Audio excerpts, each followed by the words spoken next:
Hurricane Irma War Journal, Day 3. It's tough without power. It's hot.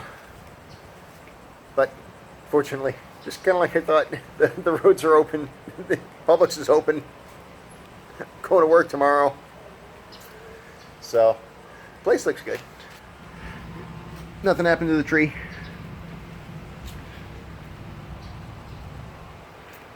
All the worry, but how lucky we got.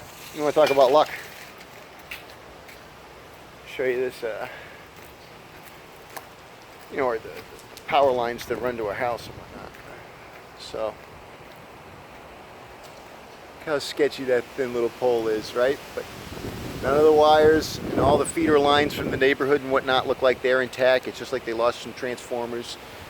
This guy lost some branches, but the way the wind was blowing, it took it away from the power lines. So great, yay! And that's about it. Some trees, branches.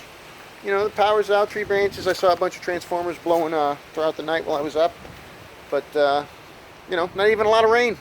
Not here. So the sum total of our debris.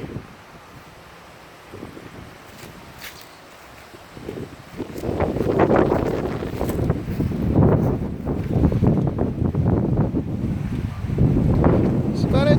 Big ass pile of trees. Same with the neighbors.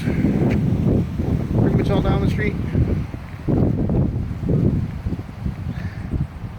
Now we just wait for the power to come back on so we can watch TV. Yay, TV! Mr. Tibbles is enjoying himself. Where's that, buddy? Yeah. That's it.